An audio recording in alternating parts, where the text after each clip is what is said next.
Hello दोस्तों, कैसे हैं आप?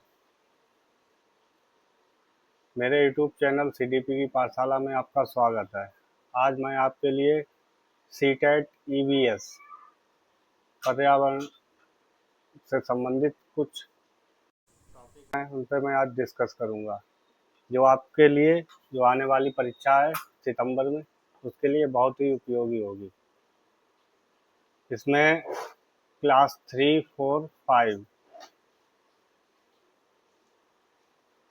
जो इसमें जो टॉपिक हैं वो इस प्रकार हैं। जैसे इसमें बहुत से टॉपिक हैं, जो इसमें कुछ इम्पोर्टेंट टॉपिक हैं वही आज मैं आपको पढ़ाने जा रहा हूँ। इसके अलावा मैं आपके लिए और भी इसमें चीज़ें ऐड करूँगा आने वाली क्लासों में। आज आप लोगों की पहली क्लास हो रही है ईवीएस की। इसमें एक चैप्टर आता है मधुमक्खी। मधुमक्खी पालन या मधुमक्खी कहें, मधुमक्खी अपने भारत में सबसे ज़्यादा कहाँ पाली जाती है, या इसका सबसे ज़्यादा अच्छा मौसम कौन सा होता है, या अनेक अनेक क्षेत्र हैं, मगर सबसे ज़्यादा है मधुमक्खी जो है वो एक बिहार में एक जगह है, मुजफ्फरपुर के गांव है बोचाहा। उसमें सबसे ज़्यादा मधुमक्खी का पालन होता है। आप लोगों को जैसे क्वेश्चन जो इसमें बनेगा, वो आप लोगों से सीधे पूछा कि मधुमक्खी का सबसे ज़्यादा पालन कहाँ होता है, तो आप लोग बता सकते हैं बिहार में।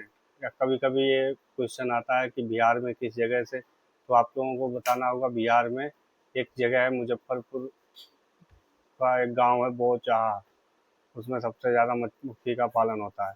और मधुमक्खी पालन के लिए जो वहाँ के लोग सबसे ज़्यादा बिहार में जो इसलिए और भी पालन होता है क्योंकि सबसे ज़्यादा लीची का उत्पादन बिहार में बहुत ज़्यादा होता है। इस वजह से लोग वहाँ पे मधुमक्खी का पालन ज़्यादा करते हैं। और जो मधुमक्खी पालन करने का सबसे अच्छा समय जो होता है वो अक्टूबर से दिसंबर महीना होता है। ये भी आप लोगों से क्वेश्चन पूछा जाएगा कि वो कौन सा महीना होता है जिसमें मधुमक्खी का सबसे अच्छा पालन किया जा सकता है, तो आप लोगों को बताना होगा कि अक्टूबर से दिसंबर। और लीची के फूलों के बारे में आप लोगों से अभी पूछा जा सकता है कि लीची के फूल किस महीने में सबसे ज़्यादा खिलते हैं, तो आप लोगों को बताना होगा फरवरी में। इसी समय जो मधुमक्खी के लिए दोनों मौसम बहुत ही उपयुक्त होते हैं। सर्द मौसम सर्दियों का। अब इसके उपकरण होते हैं कुछ, जैसे मधुमक्खी आजकल तो बहुत ज़्यादा, देखो इसमें क्या है कि बॉक्स बने होते हैं, इसके जरिए लोग इसमें पालन करते हैं। तो लकड़ी के बॉक्स होते हैं, इसकी कीमत भी होती है 2000 रुपये प्रति बॉक्स। चीनी के घोल और साफ दवाइयों का उपयोग करके मधुमक्खी का पालन किया जाता है। मगर जो नेचुरली होता है वो लीची के फूल से जो रह सब शायद रस निकालती हैं, उसके जरिए जो बनता है वो मधुमक्खी बहुत अच्छा शायद होता है। आगे एक इसमें एक आया है एनिमल स्लॉथ। स्लॉथ के बारे में ही आप लोगों से ईवीएस में पूछा जा सकता है। जैसे स्लॉथ जो होता है वो 17 से 18 घंटे सोने वाला एक आलसी जीव होता है। इसकी टाइमिंग भी पूछी जा सकती है, कितने घंटे। कभी कभी आगे एग्जामिनर आप लोगों को भटका सकता है, वो कभी 14 से 15 घंटे लिख के तो आप लोगों को वो क्वेश्चन राइट नहीं लगाना होगा आपका। इसकी जो टाइमिंग होती है वो 17 से 18 घंटे के लिए होती है। अब इसके बारे में जो कुछ लिखा हुआ है, जैसे क्या एक भालू जैसा दिखता है, और भालू नहीं होता है। इसका देखो इमेज भी यहाँ पे बना हुआ है, बढ़िया आप देख सकते हैं स्लॉथ को। इसका औसत जीवन काल होता है, जैसे इसमें लिखा है जीवन काल लगभग 40 वर्ष का होता है। इसका जो जीवन काल होता है वो 40 वर्ष का होता है। पेड़ बदलने की संख्या वो अपने 40 वर्ष के जीवन में केवल 8 पेड़ों पर, आप सीधे सीधे कह सकते हैं कि 8 पंचे 40। एक पेड़ पे वो 5 साल तक वो रहता है, क्योंकि पत्तियां खाता है। और इसमें वो लिखा है कि सप्ताह में केवल एक बार शौच के लिए नीचे आता है, और पत्तियां भी खाता है। स्लॉथ के बारे में बताया गया है। आगे आगे आप लोगों को एलिफेंट के बारे में बताया गया है। एलिफेंट के बारे में बताया गया है कि भोजन व इसमें झुंड का कौन नेता होता है। जैसे भोजन, एक बड़ा हाथी एक दिन में 100 किलोग्राम, इससे 1 कुंटल से अधिक पत्तियां व झाड़ियां खा लेता है। इसके बच्चे का वजन 3 महीने के हाथी के बच्चे का वजन 200 किलोग्राम मतलब 2 कुंटल होता है। सोने का समय, हाथी बहुत कम सोता है या केवल 2 से 4 घंटे ही सोता है। इस झुंड में मतलब इसका मतलब सरदार कौन होता है, तो इसमें आप इस झुंड में केवल हथनियां और बच्चे ही रहते हैं। झुंड की सबसे बुजुर्ग हथनी इसकी मतलब सरदार बोले या लीडर बोले, वो होती हैं। नर हाथी की इसमें 14 से 15 साल की उम्र में वो अपना झुंड छोड़ के दूसरी मतलब चला जाता है। आप लोगों को यहाँ पे दिख रहा होगा। जैसे इसमें आप लोगों को क्वेश्चन पुटअप होगा कि एक हाथी एक दिन में कितने मतलब कितना वजन मतलब भोजन करता है, तो आप लोगों को बताना होगा 100 कुंटल या 100 किलोग्राम या 1 कुंटल आप लोगों को बताना होगा।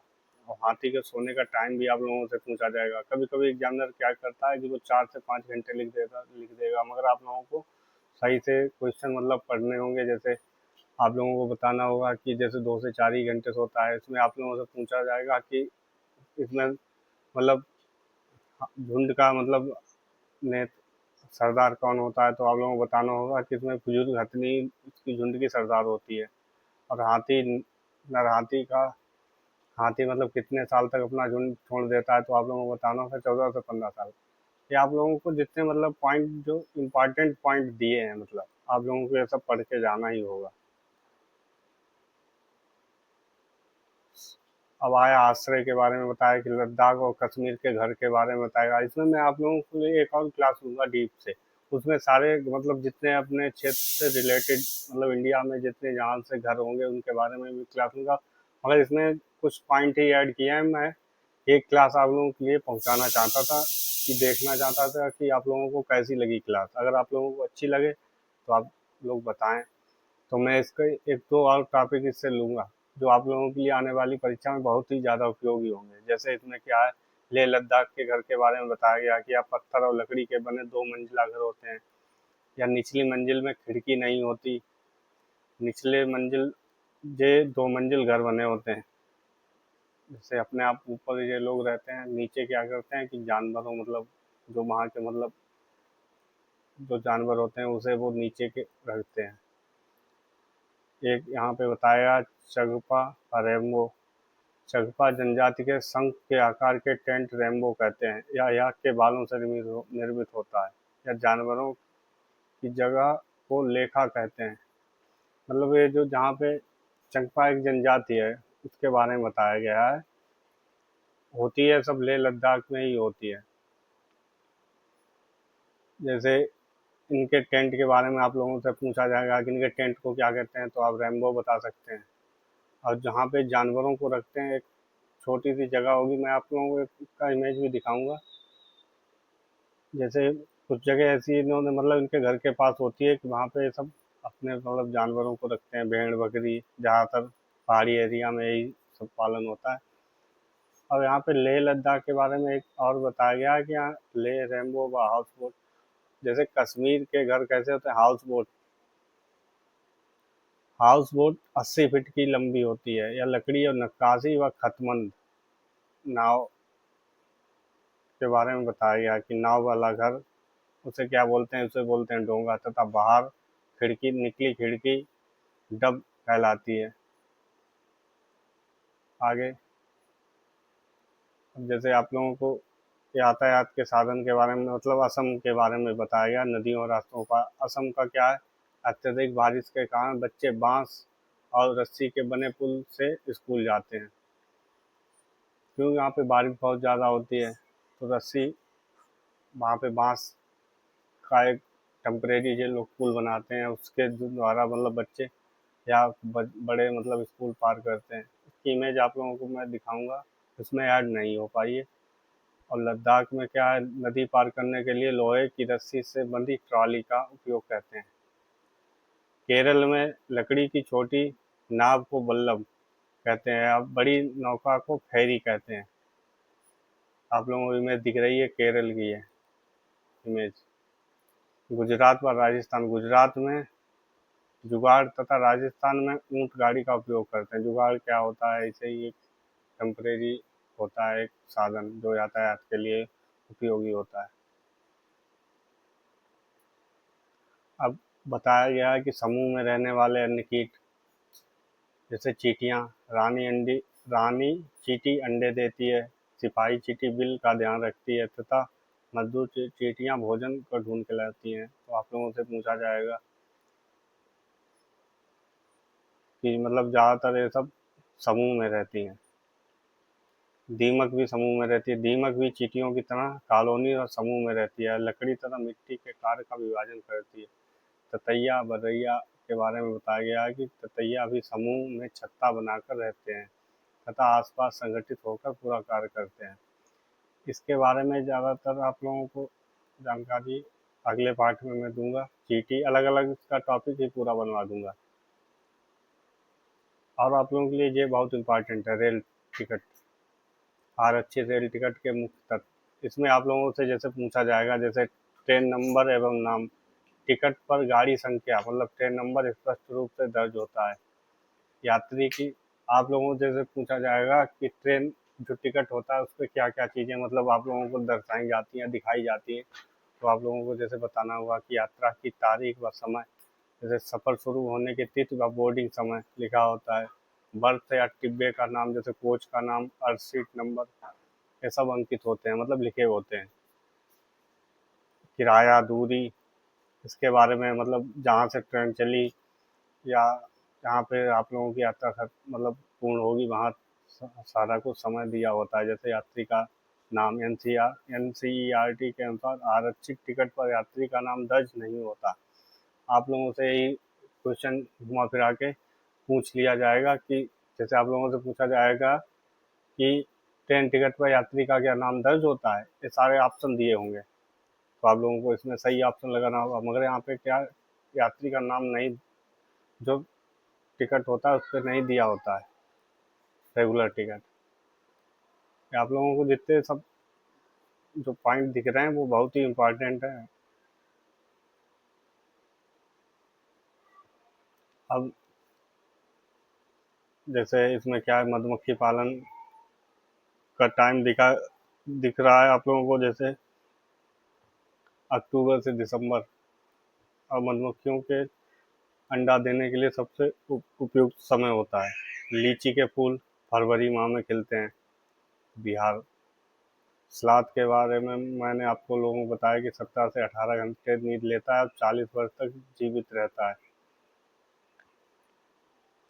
और हाथी के भोजन है वो 100 किलोग्राम या 1 कुंटल। एक भैंस हाथी एक दिन में खाई जाने वाली पत्तियां। 3 माह के हाथी का वजन, बच्चे का वजन दिया गया है कि 200 किलोग्राम, 200 कुंटल।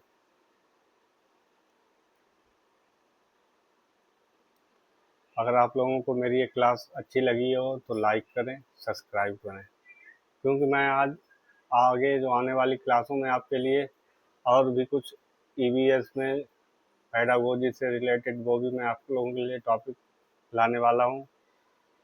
मैं आप लोगों के लिए इस चैनल पर सीडीपी और ईवीएस, ये आप समझ लो एकदम जो क्लासें होंगी वो रामबाण ही होंगी। ठीक है, ओके।